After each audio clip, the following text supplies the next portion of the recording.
Hi, everyone, and welcome to Textbook Ventures' third event of the week, where we are chatting to two awesome guests about breaking into Silicon Valley. My name is Audrey. I am the general manager at Textbook Ventures, and I am also currently interning at a San Francisco-based startup.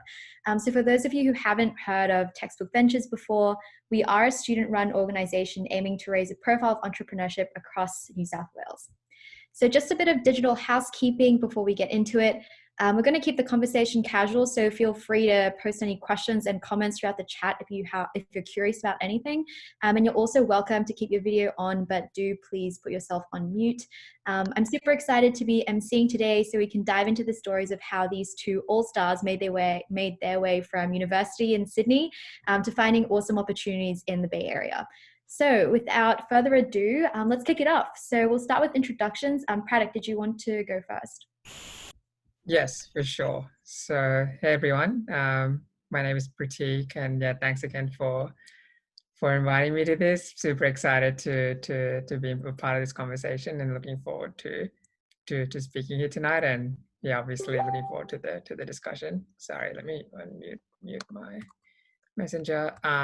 So to give a quick background on myself, so I studied a Bachelor of Actuarial Studies actually at UNSW. So I majored in Actuarial Studies and Finance. I tried the whole Actuarial Studies career path earlier on through internships and through uni, but kind of realized that I was more drawn towards the finance side of things. So I actually ended up, after graduating, working at Goldman Sachs for 2 years in their tech, media, and telco team in Sydney. So really enjoyed that work. Like really, I think what I particularly liked was being able to look at a range of work across a range of different companies and really get a high level understanding of different industries within the TMT space. I think that sort of bird's eye view was really helpful, especially at the start of my career, and obviously all of the rigor and all of the sort of technical and soft skills you gain from that sort of a role. But then sort of like towards the end of those 2 years, I think where my sort of head was going towards was just I wanted to get into the tech scene. So we can dive into this a little bit later, but I decided to move over to Brex, which is a sort of credit card fintech company out here in San Francisco. So I've been here now for a year and a half. I initially was in the operations team until about sort of February, March of this year, and then more formally moved into a credit strategy role earlier this year. So yeah, it's been super fun. Really, really enjoyed the move to SF and the tech scene, and yeah, looking forward to digging into it later today. Sweet. Okay. Yeah, there's definitely a lot of things that we can open up and talk about more in the discussion later. But before that, Shawn, did you want to introduce yourself? Yeah, cool. Thanks, Odds. So my name's Shawn. Thanks for everyone for having me. I studied a Bachelor of Information Systems at UNSW, and I finished up last year in 2019. And I work in sales at a company called WorkRamp, a startup in SF. And so basically they're like an enterprise software as a service company, like Series A, about 30 people in the office. And so I got that job earlier this year, and initially actually moved to the States and SF at the end of last year in October, and then got this opportunity at this company earlier this year, but made the move back to Sydney briefly in July of this year, just because the States is just chaotic right now. And so I'm working remotely for my company out of Sydney, just matching up with their hours and their afternoons. And yeah, that's me. Okay, sweet. I think both of you kind of touched on this a little bit, but what exactly inspired you to look internationally for opportunities, and specifically why like San Francisco? Yeah. So from my perspective, I sort of touched on this earlier, but like I really enjoyed my banking role because of the bird's eye view that I gained. But what I really wanted was like I felt that anytime I was like advising companies or like involved in projects, like I didn't feel like I was really understanding the core of how the business operated. So because of that, I wanted to sort of get it, like work for an actual company and see what it's like to actually run and be involved in running a business day to day. So as I was sort of going down that line of thinking, I was like, okay, I'm interested in tech, so I do want to go work at a tech company, and if I'm going to do that, might as well do it in San Francisco. So that was the sort of initial motivation for why I looked internationally. And in terms of why San Francisco, I mean, like if I'm going to go work in tech, like San Francisco makes the most sense. It's got the biggest sort of tech network in the world. Obviously, that's changing now, but um, it still sort of remains the hub for tech in the world. So it made sense from my perspective to Mm. check it out and see what it was all about.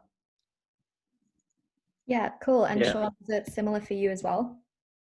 Yeah, definitely similar. I always had an interest in tech and tech companies and startups like throughout my degree here at UNSW, and yeah, interned at a bunch of small little ones, nothing crazy, like 5 to 10 people in the office, just scrappy sort of work on ops and sales and marketing. And I was lucky enough, I think, last year to visit the States for the very first time as part of a uni course, not a uni course, but just like a little program.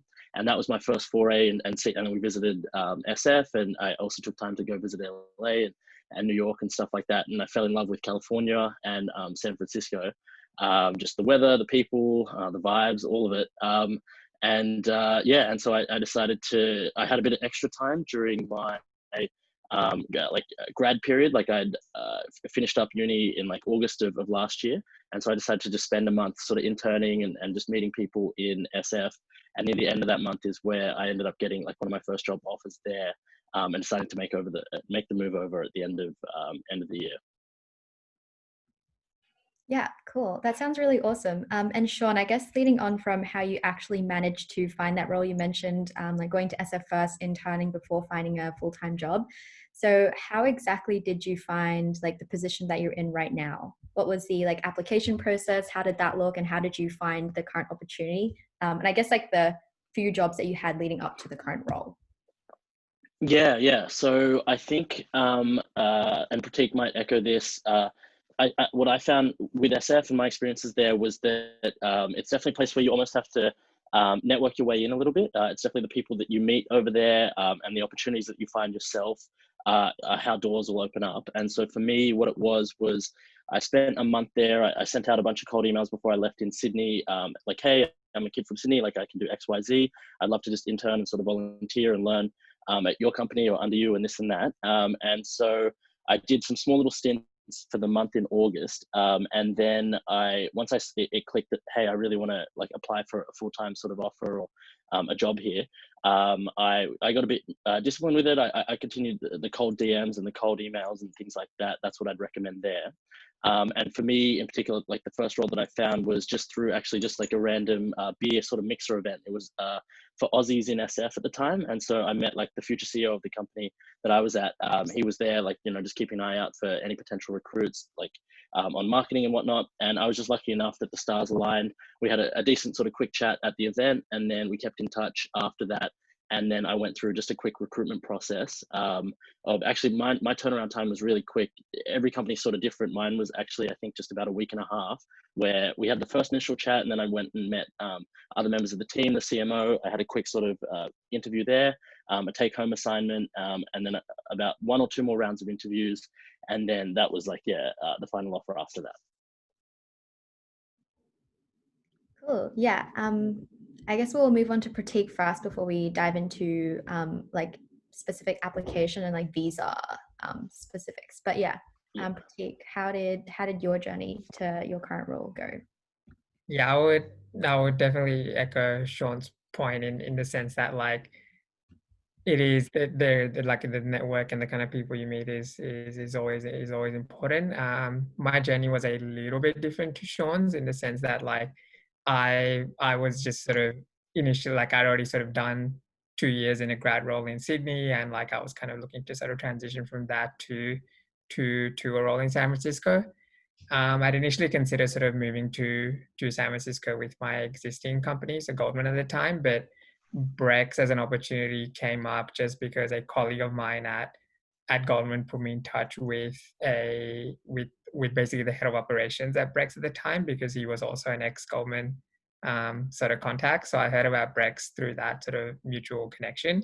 And then, after that, it sort of went from informal chats about in terms of understanding what the company does, what the role is, to sort of a more formal interview process. So for that, I actually flew over to San Francisco to do the interviews. And then I can go into more detail if you want, but like it was a sort of typical interview process from there, with a few rounds of interviews to get the final role. Yeah, cool. That sounds awesome. And I think a lot of pushback, or I guess that the reason why a lot of people in Australia, they don't really tend to look at opportunities internationally is because they don't really understand what the visa situation is in terms of working overseas. So, yeah, how are you guys navigating what type of visa are you on that made you like eligible to work in the States? And did you get any pushback from companies in terms of trying to land those roles because of your like residence situation? Yeah. Yeah, go Pratik. Okay.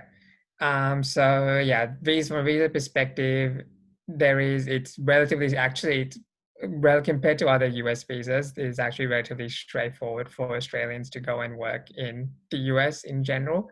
There is a special category of visas called E3 visas, which are basically working visas for Aussies to go and work over in the US. So there's a quota for that is sort of separate to the rest of the typical working visa process that any other sort of regular sort of applicant goes through, which is a lot more cumbersome and time consuming. So the E3 visa process is pretty straightforward. Like you just have to be, working in a role that's somewhat related to the degree that you've done. So as long as that's the case and, the sort of the role that you're doing matches what you've studied, it's relatively straightforward from there. I will say that like companies in the US generally are not aware of this because they push most of their applicants through the standard H-1B, which is the regular working visa. So it is something you need to make companies aware of if they are not. But more and more companies are becoming aware, and like it is a significantly cheaper and like quicker visa process than the standard working US visa. Shawn, I don't know if you want to add anything else. Yeah, no, 100%. Basically, I'm on the same visa, as Pratik is, and just in terms of what my realizations were, that Pratik's exactly right. Not many companies in the States know about like this unique relationship and this unique visa that Australians have for US companies. And so there was almost a level of education that sometimes when you're hustling and you're trying to network in and explain like, hey, it's super, super easy for me to come over and work here. You don't need to worry about the expensive H-1B sort of process. And there are a couple of resources too online if anyone's ever interested. There's a great Facebook group when I first moved over. I think it's just literally called Australians in San Francisco Bay Area, run by a lady called Amy Meyer. She's like fantastic with her support of like Aussies like coming over and super helpful there. And there are a bunch of like simple to download PDFs and infographics that just explain it in a really easy to understand way for employers about how easy the E3 visa is for them to apply for, and for how easy it is for us to get it done. But overall, yeah, we're in a really unique and lucky position if you're an Aussie citizen to find work, to get work, and to get a potential visa. The biggest blocker and the main thing that you first need, of course, is a job offer from a company over there. And so you need like a company that's going to be willing to, like, even though it's super easy, going to be willing to take those steps and make sure that everything goes through smoothly. Yeah, cool. That all makes sense. And I think if anyone is at the stage of their career where they're still like going through their degree and they're looking more from an intern perspective. So I'm currently getting paid like as a contractor through a company called Deal. So that is also another way like where you can get paid legally and work legally, I guess, for companies internationally. So yeah, if you're interested, that is also an option. And I'm also just going to pop in Shawn and Pratik's LinkedIn. Someone just messaged asking to see, I guess, what your background is. So yeah. I'm gonna have a cheeky stalk. Yeah, go ahead. Cool. So thanks guys for sharing, I guess, more the specifics and the details of how you managed to find the role, as well as like how you made it legally possible. I think everyone is also really curious about what exactly the differences are between like SF Silicon Valley work culture versus Sydney's tech scene. So from your personal experiences working in or living in the Bay Area, what are some differences that you can pick out that you think are stand out? Yeah. Shawn? Yeah, sure.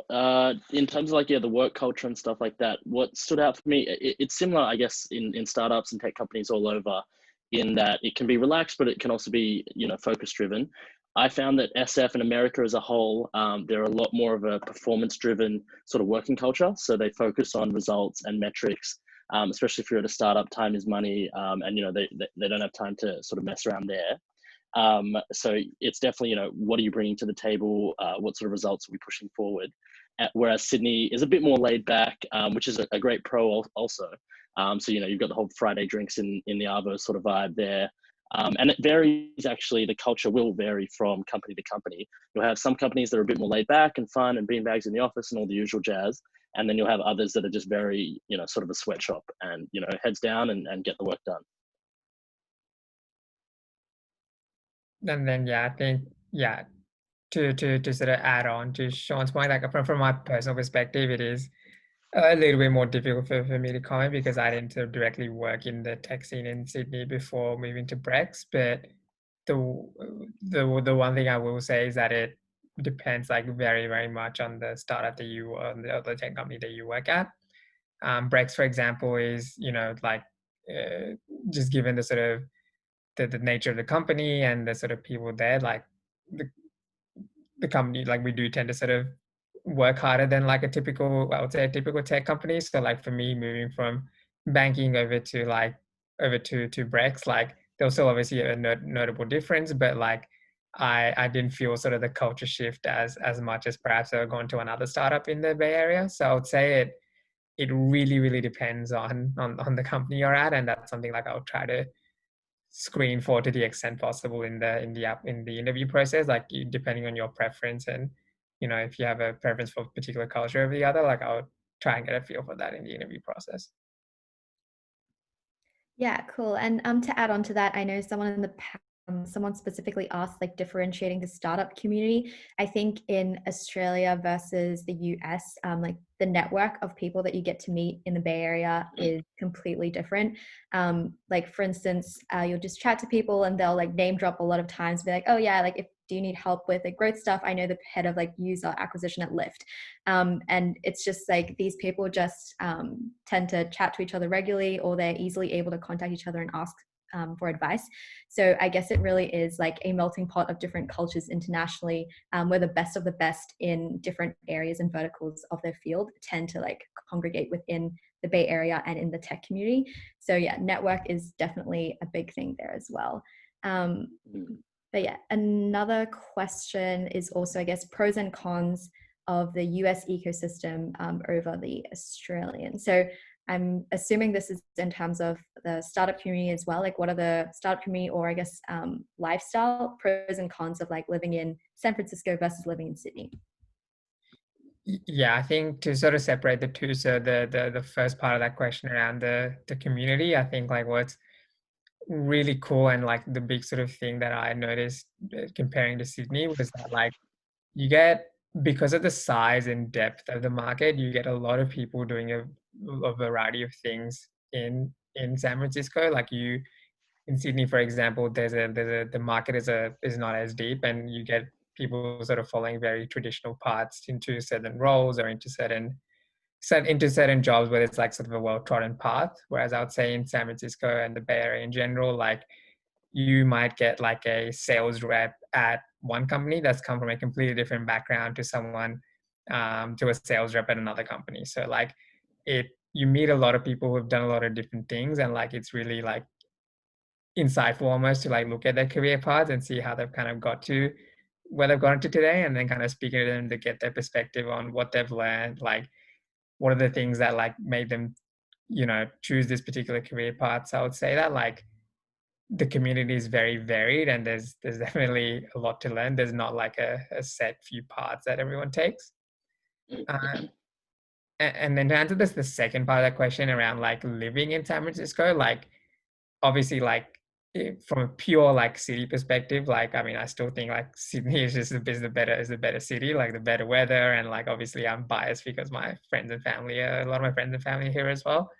I would say the one thing that is nice about going to San Francisco is that like unlike cities like New York, where there's sort of a very cold and very gloomy kind of winter. Like the weather is kind of not too different. Well, it's not as hot. It's not as hot as Sydney, but like the winters are kind of okay. And like I really enjoy it as a city. It's very outdoorsy, like on the water, like a lot of, people play a lot of like sports, or people just do a lot of activities outdoors. So I found the sort of transition to the city, the city relatively straightforward from that perspective. Yeah, I'd echo a lot of what Pratik says. I actually found, like, in terms of just objectively, like Sydney to SF, geography and weather, and even the people, the multiculturalism, it's actually quite similar to Sydney. Like San Francisco is quite similar there. They're both harbour cities. They both got like an iconic bridge, lots of nature, but also lots of like the dense CBD area where you've got the offices and the buildings and stuff. I'd say that the pros are, yeah, basically everything Pratik said, and Audrey also said in terms of the small degrees of separation, and you've definitely got the pace there, and the open-mindedness is really good.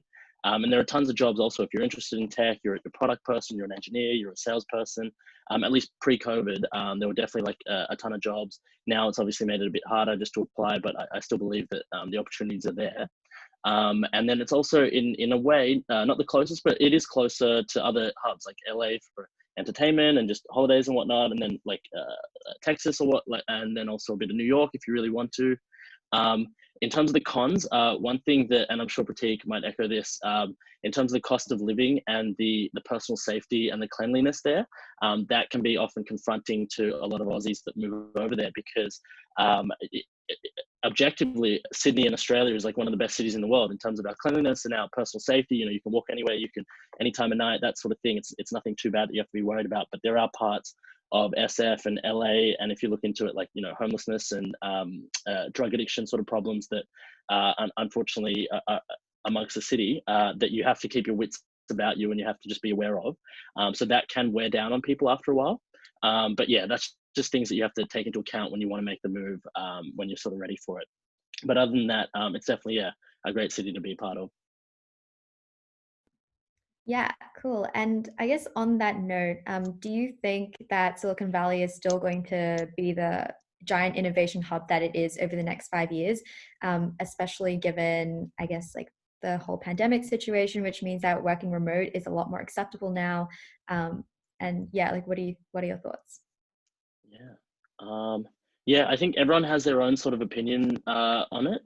Like mine, I'm sort of an optimist about it. I think for sure, at least 5 years, it will definitely be one of the bigger international hubs. I think it will, yeah, for the next 3 to 5 years. I think because most companies are there, and then also they've got the great influx of talent from Stanford and Berkeley, and they've still got that international brand where people want to move there, want to chase the dream in SF.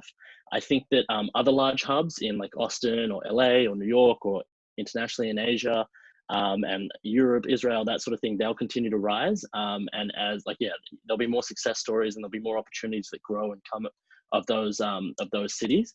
Yeah, but I still think in the shorter term view, 3 to 5 years, SF's still the place to be and still a great place to be.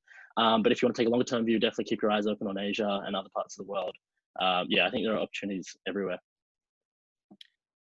Yeah, I like sort of Shawn said, I think everyone has differing views. It's hard to say. I think the one really good way I heard someone put this is that like I think like the kind of just like knowledge that exists in SF, it kind of compounds over time, and it's like difficult to like replicate that in different places. But I think with the sort of transition to remote work, and like with remote work being more acceptable, I think what we're going to see more of is like people kind of maybe starting their companies, or like people building their careers in SF, but then like sort of feeling comfortable moving out to other hubs, like Shawn was talking about, like Texas or LA, or even globally in Asia or Europe. And like I think that is going to become more and more prevalent. But I do think like a lot of people kind of starting out and trying to like establish their company or establish their careers, SF still makes a lot of sense because the network is just so big, you'll get a lot of support.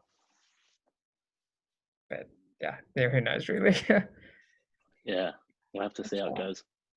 Yeah, that'll make sense. I guess we do have some questions. I'm just going to go through the chat right now. Eva asks, what tips would you give to people wanting to recruit remotely during the COVID period? Did you mean to get hired, like as a student or as a grad? Okay, yeah. So yeah, what are some top tips for wanting to get recruited remotely? Yeah, I would sort of say, like, again, I personally haven't recruited completely remotely, but I would say that, like, the importance, that kind of thing that which Shawn was touching on earlier, I think the importance of, like, kind of, cold emailing people and, like, reaching out to companies that you're interested in will become even more important, because you're not going to be, it's less and less likely you're going to be seeing people in person and making connections that way. I think a lot of it is going to have to be online. I wouldn't let that be a barrier to recruiting. I would say that, like, you just have to sort of be very clear in your communication, whether that's LinkedIn or email or whatever it is, on, like, you know, what you can bring to a particular company, or, like, what you can bring to a particular role, and, like, just having that very clear in your sort of in your mind, and also when you convey it to the companies you reach out to. Um, Tips wise, otherwise, like, hard for me to be super specific, but I would say definitely possible, but you'll have to work a little bit harder, because, like, everyone's at home, everyone's, like, recruiting online. So, like, you'll have to do something a little bit, you'll have to make more effort to stand out, because you're not going to organically meet people at work or physically in other social settings. I don't know if that was helpful, but yeah, pretty generic advice. Yeah. No, no, I'd echo the same thing. Yeah, I think it's much harder now, but like it is doable. I think I've got stories of mates that have found new grad jobs or new roles. But yeah, it is honestly a bit of a grind and a numbers game. So you've just got to put in the work there on the cold email front and whatnot. And then also, just because of the weird state of the world, I think everyone's got different perspectives and views on this. The weird state of the world that we're in now. Don't be afraid of, like, just pursuing opportunities locally. Like, there is still value in the Sydney startup or tech ecosystem, or just any roles that you get here or wherever you're based. And definitely just make sure that you're getting as much skills and experience that you can now in the short term, that you think will set you up for the future best. Yeah. Yeah, that was awesome advice. And I think to add on to that, I've had a lot of students ask me in the past, like, which startups to reach out to, or like how do we even find contacts for founders. But I think a good way to start your search, in Australia, it's not as common, but I think in the US, like, AngelList is a really good platform where you can find startups who are hiring. But if you want to go through like the cold email route, what I have done in the past is I went through like all the people who graduated or pitched at like previous demo days. So if you look at like Y Combinator, like YC 2019, you basically get a whole list of companies that are already pre-vetted that you can reach out to, that have like some sort of product market fit or some sort of traction.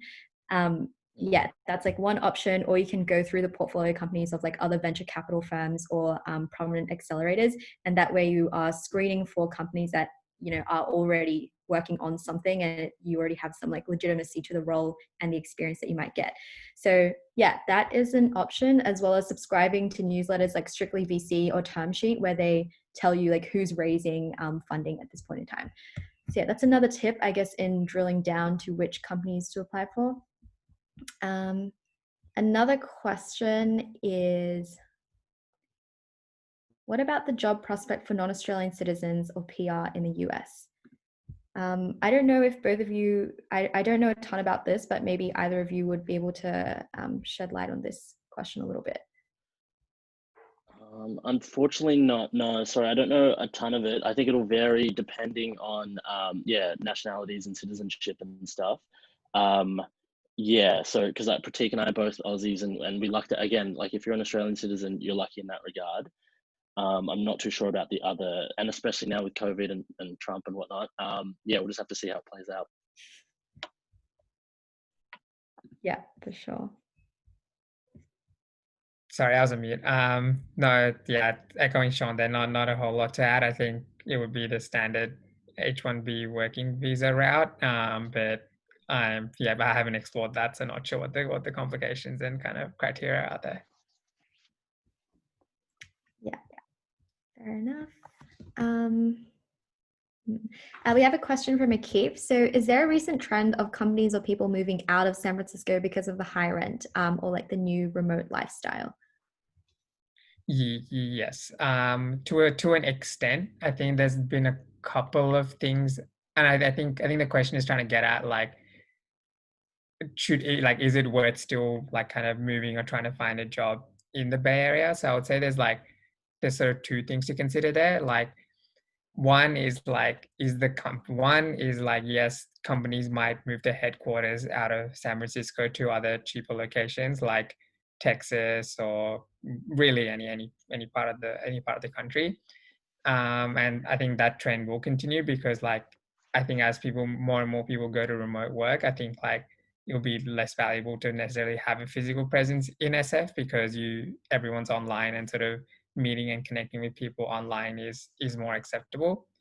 In saying that though, like, regardless of where a company's headquarters move, I think like, I mean, and this Brex is doing the same thing. Like, we're still recruiting quite heavily in the Bay Area. So like, recruiting wise, we have kind of expanded, like, not globally, but at least nationally. We're not kind of restricted by location anymore. But even with that, a lot of our hires are still coming out of San Francisco just because, you know, friends of friends and like mutual connections and all of that from kind of a lot of those are formed in the Bay Area. So like, demand for people from the Bay Area continues to remain strong. But I think kind of it's important to split those two things out where like, I think companies are going to move their headquarters out. Or the other trend I see with companies is companies starting off in San Francisco, getting their footing, and then moving the headquarters to a cheaper location once they become bigger. Overall, though, I don't see the value of Silicon Valley or the Bay Area declining anytime soon.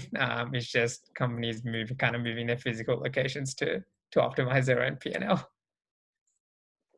Yeah, 100%. Yeah, nothing too much to add there. I think, yeah, all good on that front. Yeah, cool. And so to both Shawn and Pratik, how did you guys choose which startup or like tech company you wanted to work for, and what was your criteria? Shawn, do you wanna go first?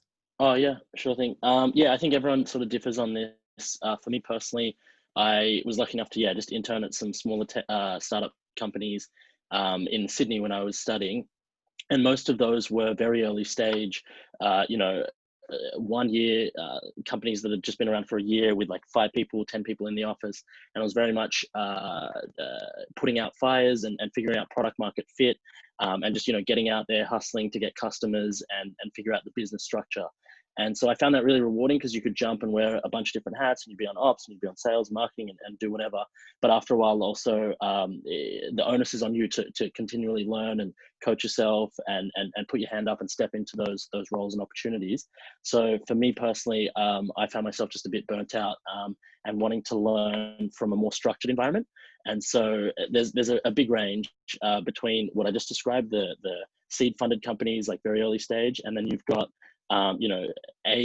Series A and Series B sort of funded companies where they've established product market fit, they've raised a couple rounds of investment money, and now they're just looking to scale and grow. And that's what I identified as something that I wanted to slip into and just learn as much as I could from. So that's what ticked my boxes for the companies that I worked at.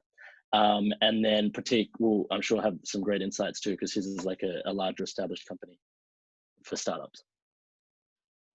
Yeah.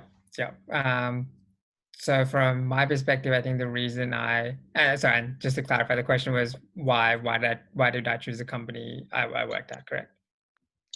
Yeah, so I guess like what were your criteria for picking Brex? Got it. So when I was thinking through it, like a couple of very like high level criteria came to mind. Like for me, I am a little bit more risk averse. So like for me, like the criteria sort of more like I did want to work at a startup, but I wanted to work at one that was slightly more established, at least a Series B or a Series C, that had sort of proven out their business model and achieved some sort of traction with customers and proven that there was a business. So I wasn't as inclined to go like super early stage and kind of work at a 10 or 20 person company, and that's just like a personal preference. Like I was just more risk averse. my second preference, a second sort of criteria, like industry wise, I think this matters a lot less, especially earlier on in your career when you're trying to figure out what it is you like and what it is you don't like. But from my time at Goldman, I'd enjoyed working in a few industries. I'm working but learning about a few industries like fintech, like SaaS software, like and a couple of others that are now escaping me. But basically, I'd sort of narrowed it down to a couple of industries that I was interested in, and Brex seemed to fit that bill pretty well. Where when I joined, it was a Series C company with around 100 people, very established product market fit, like was growing very quickly in a space that I was interested in. So that was sort of the answer. And the final criteria was like, there were people there that I knew and people with the similar profile to me. So that kind of gave me more confidence that this move made sense.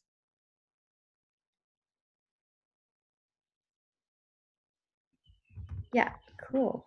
That makes sense. Yeah, and if anyone has any more questions, feel free to pop it into the chat. I guess like thinking about your future career, what do you see, like what do you plan to achieve over the next like 3 to 5 years? Are you planning to stay at Brex or like at WorkRamp? Do you want to still live in the States or do you want to come back to Australia? What is, I guess, like the plan for you or like what's on the horizon? Yeah. Very good question, and a question I ask that I'm asking myself a lot as well. I think at a very high level, like I definitely do want to be in the States and in the Bay Area for at least a couple of years. I think, like for me, one of the sort of main things that the main things that I wanted to explore when I first moved was like, is this a space that excites me? Is this something I want to continue to work in? And so far the answer's been yes. Like I've really enjoyed my time at Brex, and like, you know, going through a couple of different roles now at Brex, it's been a very like exciting, like learning sort of curve and journey for me. I'm still trying to figure out the like, you know, are there other roles that I'm interested in? Are there other like sort of, do I want to dive deeper into say sales, or do I want to dive deeper into BD? Do I want to dive deeper into finance at Brex maybe? Like I'm still trying to figure out what that right role is. So I'd say like that sort of process of exploring what a startup can offer and what I can offer to a startup, I think is naturally going to take at least a couple of years. So I think the short-term plan is to definitely stay in the Bay Area for a few years. If I had to take a call beyond that, difficult to say right now. I think at some point I would want to move back to Sydney, but kind of still haven't figured out the exact path there yet. So still working it out. Yeah, I'm similar to Pratik. I mean, yeah, so I'm at a startup also, and ideally, yeah, stay in SF for a couple of years, have my shares vest, cash out, and retire on a beach in Thailand somewhere. But probably like I don't know, I'm super open to anything. I think my shorter term goals are just like learn and explore as much as I can. So like learn, you know, career wise and sales skills and marketing and like the growth sort of career skill set that I'm a bit more interested and inclined to, and then also explore, you know, the rest of the US. Like I really enjoy like America and the people there and some of the cool cities and the different foods and vibes that you get across the country. So explore as much as I can in the short term. And then, yeah, like I think just get the skills and experience that I need to potentially jump into a leadership role, maybe again, back to the smaller sort of startups and lead sort of go to market and sales and marketing, customer focused activities there. But completely open to anything, and especially being back in Sydney now, because yeah, I spent the last 6 months in SF and loved it. And I came back here not expecting to stay as long as I have. And I'm loving Sydney even more. And yeah, so it's just incredible. I think Sydney is one of the best places to be in the world right now in terms of, you know, our COVID restrictions and our working environments. And we're heading into summer and the beaches are open, the beaches are packed, the bars are open, everything's good. Life's pretty good. So yeah, I think I'm pretty open to just see what happens over the next couple of months and go from there. Yeah, and another question kind of extending from that one, but do you ever see yourself transitioning from like your current career into potentially becoming a founder one day? Is that something that you've considered or are like curious to pursue? Yeah, I think from my side, I think yeah, something I've like sort of briefly thought about, and not that's something I've definitely considered. Personally, like I don't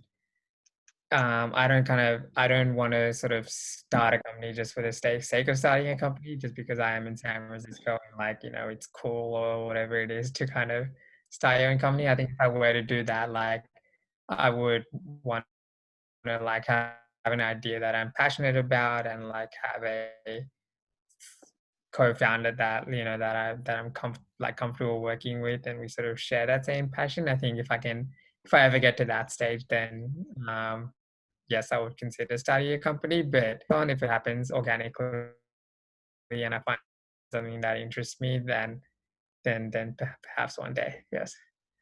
Yeah, I think I'm similar to Pratik. I don't feel the need to start I think it's, there's a lot of work that goes into it. Perhaps if there's something that, really lights the fire, then I'd be interested. But for me, in the shorter and even longer term, I definitely just want to acquire the skill sets that I need to maybe be like an early stage employee. I think that's my sweet spot. But only if something in particular really exciting comes up, then maybe I'd feel the need to go and start it myself. Yeah, that totally makes sense. I guess taking a step back a little bit, more thinking about your day to day and like how your company now is currently coping or like adapting to COVID. So, I guess what are some like company wide things that like WorkRamp and Brex have done to ensure that like all employees are still able to engage um, during the pandemic? Yeah. So on yeah, there's actually quite a lot of things that Brex has done. I think at the start it was quite challenging for everyone sort of shifting to a remote work environment, and definitely took a toll on employees. I think like even me personally, I really didn't enjoy working from home at the beginning. A couple of things that like Brex has done. One was sort of towards the end of Q2, so sort of at the end of June, I think when it was sort of one quarter after after everyone had like been working from home, the company sort of just gave everyone a week off just to kind of reset and like just kind of recognize that like the pandemic was kind of stressful for everyone, and everyone been working really hard and like adopting this new work from home routine. So there was that 1 week time off that we got. Otherwise, like there's a few things that have been done on like a day-to-day basis to sort of help us cope with it better. There's sort of work from home stipends and like money we get every month to spend on things that improve our work from home experience, be it like Uber Eats or like equipment for your work from home station or whatever you want to do with that. Um, we have we have like options. We have the optionality to they organize sort of speakers to come in every month and talk about, not necessarily just focus on working from home, but just in general, to help keep employees engaged and feel like they're still taking part in community events even when working from home. And finally, the one thing I think more broadly as a company, what we've done is we've kind of recognized that like Brex has actually become remote first. So like everything that we do now is geared towards like working from home. So sort of recognizing that like, you know, people are going to have to manage their personal life. So it's okay if like, your child like creeps into a meeting by accident, or it's okay if you block off time to like go deal with some family issues, like kind of getting that sort of work from home culture into everyone's minds, as I think has been like a really good step that Brex has taken. um, I think those are the things that come to mind. Shawn, I don't know if you wanna add here, and I can circle back Yeah, later. yeah. Yeah, all good. Similar-ish to Brex. Our company's actually been really supportive of the whole work from home environment. I'm probably one of the only people internationally sort of working remotely, and so they've made it work, and they've been super flexible around my working hours and things like that, as long as my daily activities and my weekly and sort of monthly goals are met. In terms of the way that they've adjusted, they sort of have just been sort of calibrating and seeing what works, what the team likes, what it doesn't. We're lucky that we only have basically a 30-person team across the whole company, and like 10 on the sales teams. So we realized, small little things here and there where a Zoom fatigue started becoming a thing. Zoom meetings are like, a bit much. So we reduced the amount of Zoom calls that we were doing, weekly and fortnightly. One of the other interesting things that I really like that our CEO has done is that he has made it completely okay in terms of, because there's a lot of uncertainty around when are we going back to work. He's pushed it back all the way to like June of next year. And he said, hey, look, we're not getting any concrete info from, the government or wherever. Let's push it all the way back to June next year. We've got a really good rhythm. We've got a tight, 30-person team. It's working well so far. So a lot of people have now signed leases, that have taken them out of SF, and they're going to be with their family in Utah or New York or LA, and it's just been a really good positive environment for a lot of the team, and hence why I'm in no immediate need to go back there. So I found that really positive, something that our leadership team's done. Yeah, that's really awesome to hear. And Shawn, I guess I want to dive a little bit deeper into what your actual working schedule looks like, because I think a lot of people are like, oh, the time difference between US and Australia is really bad. Like, are you waking up at 2 a.m. in the morning? What does a typical work schedule look like for you? Yeah. So it's not too terrible. I thought that I'd have to do that when I first came, but it wasn't bad. So basically, I start earlier in the morning at, it used to be 6 a.m. Now it's even 7 a.m. I could, which is, so we're 19 hours ahead of San Francisco. So our 7 a.m. is their 12 p.m. the day before. And so, I'm usually up at 7, hop on the computer for an afternoon call with the team. And then I'm lucky enough in the sales sort of role that I have, where most of my daily activities and things are done, from the comfort of my own space. So I sort of just set the day up for myself, and I can just work at my own pace. So I just have to be online for the afternoon for a bunch of sort of daily calls and team calls. So from around 7 a.m. to 10 or 11 a.m. is when I'm most active and at my desk. And then after that is when I found the freedom and the flexibility to be able to go to the library or, go catch up with mates in the city and work from the city or work from different locations. So yeah, it's usually, and then I usually finish my work day at around 3 or 4 p.m. So start earlier, finish a bit earlier, and just work at my own pace in the hours that I don't have to be online. Yeah, that sounds pretty cool. Cool. And Max, hello. So he asks, what would be your recommendations to your 20-year-old self? I'm assuming this is more professionally. If you could give advice to yourself while you were still in uni, what would you tell yourself? Yeah, good question. I guess, yeah, no, it is, right? You've got me existential now. Basically, I would say for me, I think learn as much as you can outside of uni and school. For me, I found everyone's slightly different, but I found that I really enjoyed working part-time and interning and exploring Sydney sort of tech scene. So I think that the goal should be that when you graduate, when you're age 22 or whenever you grad, that you have a bit of a clear idea. You don't have to have the whole world set out for you and your path set out for you, but a bit of a clear idea of your ideal lifestyle, when you're, old and retired or something like that, or even in your mid or whenever, what's your ideal job and role and lifestyle? And then also map out and figure out, okay, what sort of skills and experiences do I need to get there to that ideal lifestyle? Whether it's I want to be an entrepreneur with my own business, or I want to be the CEO of a company, or I just want to have a chill sort of life in a cool corporate with great work-life balance, whatever it is, just figure out what are the skills and experiences that I need to get there. And then the other big thing is that I talk to as many people as I can. So alumni from your uni, alumni from high school, older people that have been there and sort of been on that path that you've mapped out. Just ping them. And again, with the cold email sort of networky thing where it's just hey, because when you're a student, especially when you're 20, even if you just lead with, hey, I'm a 20-year-old kid trying to figure out my life, anyone will open, most people open up and take the time out of their day if they have it to share insights with you. So definitely don't be afraid to just cold email and message people in the right way and in the polite way. And that way you'll just collect as much knowledge and info and start figuring out, okay, what do I need to do to get on the path that I want to sort of pursue?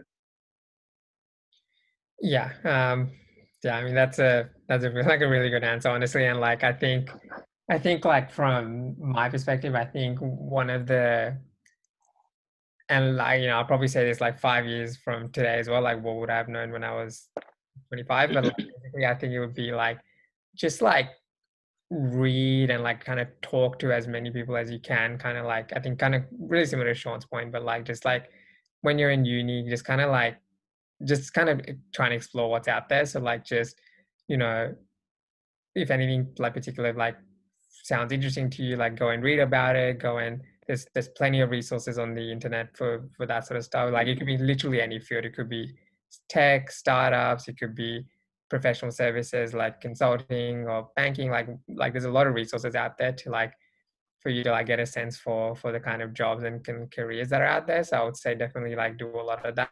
I would say just like kind of another thing that I've found useful is kind of just like it's a bit creepy, but like kind of LinkedIn stalking and just like looking at some of the different things that people have done and the different like career paths that they've taken. I find that's always like informative and like gives you a good sense of what's possible. So I would say that like the more like information you have, the better like a decision you can make. At the same time, I would also say like don't stress about it too much. Um like just like the grad role you do out of uni is by no means the role like you're locked into forever. Like you can always pivot and change depending on what interests you later on in life. So I would say like be curious, like read a lot, kind of be open to other careers and try and figure that out. But yeah, don't overly stress about it. Just figure out as you guys go along. Yeah, Yeah. definitely. And one thing Yeah. sorry, just add to that is if you feel the inclination, you know, some people and like just definitely figure out, you know, what are my sort of creative pursuits or my skill sets. Try to try to acquire like harder sort of skills around that. So if you find you're a bit more of a creative sort of graphic design inclined person, really like dive deep into that. You know, there are a bunch of courses online. There are a bunch of voluntary projects that I'm sure you could do at uni societies or even internships that you can pursue. And the same goes for coding, for sales, for marketing, for different activities there. Because basically that'll just every little bit, every little project, every little internship will give you more insights as to what you want to do. And when you do graduate, it'll just make, you know, the job search a whole lot easier in terms of being able to point at projects and things that you've worked on, and that you can talk about with confidence. So definitely, something there to keep in mind. And also just chill out and enjoy life. You're 20. Yeah, this is some great advice that as a uni student, I'll definitely be thinking about all these things as well. But I think to add on to that, I think it tends, when I talk to students, a lot of the times I feel people are good at identifying what they're good at and what they like doing, but they're not so good at connecting that to a personality trait that makes you like inherently enjoy that aspect of work. So I think saying like, I like writing, but not understanding how that connects to like your personality, like your interest in creativity and your pursuits, that kind of makes it harder for you to determine like what you want to do next. So I think trying as many things during uni and then having a laundry list of those like specific skills that you like doing, and understanding why and trying to map that out into a role in the future, which like if you're still in second or third year, you probably still have 3 years to figure it out. And even then, the role that you think that you want in second year probably doesn't even exist yet.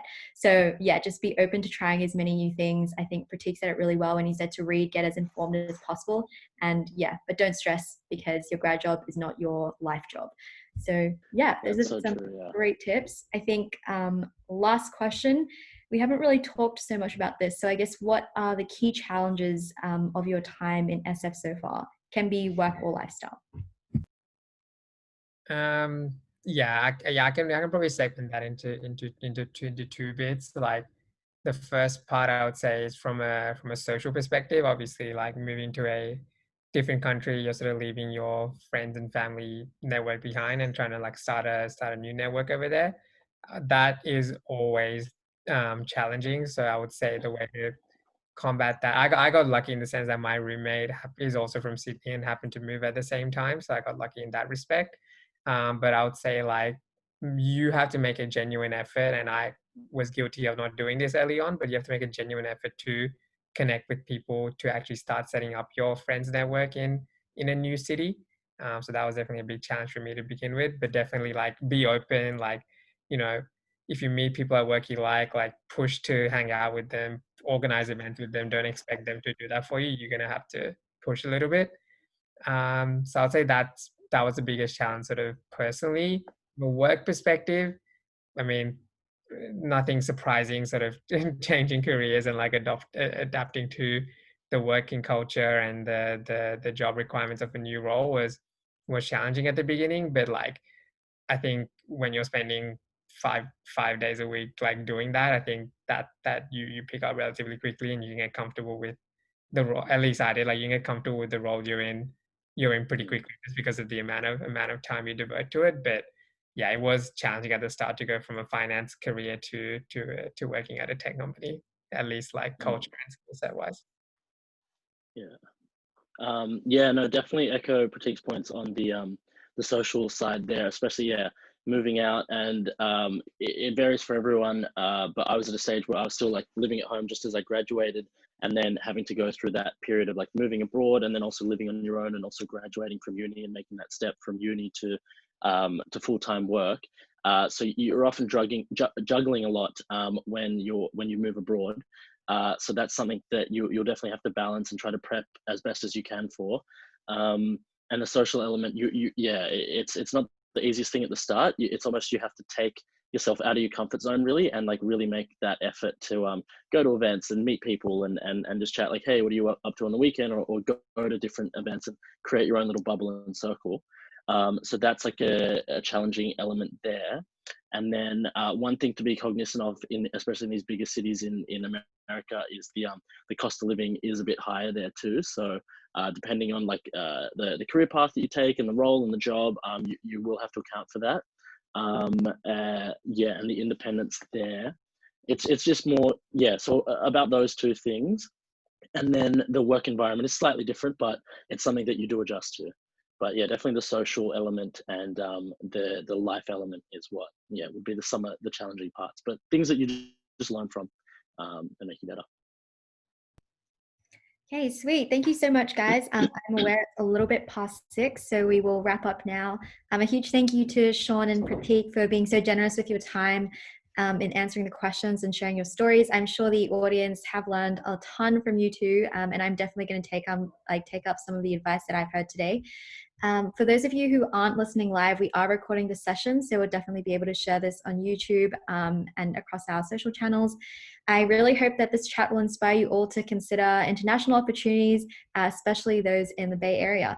So thanks again, everyone, for attending. Before you go, I just wanted to share 2 events that we have in the lineup left for our Startup Festival. So tomorrow we're running a growth workshop with Anna Cheng, and then Friday we have a grand finals pitch competition for student founders. So we're really looking forward to seeing everyone there. And if you do want to stay connected with Textbook Ventures, I'm just going to pop our community group on Facebook in the chat, and you already have access to Shawn and Pratik's LinkedIn. So if you want to connect with them, feel free to, I hope you guys don't mind, but feel free to connect with them and message them there. Thank you, everyone. Have a great evening. Bye. Thanks, everyone. Bye. Thank you.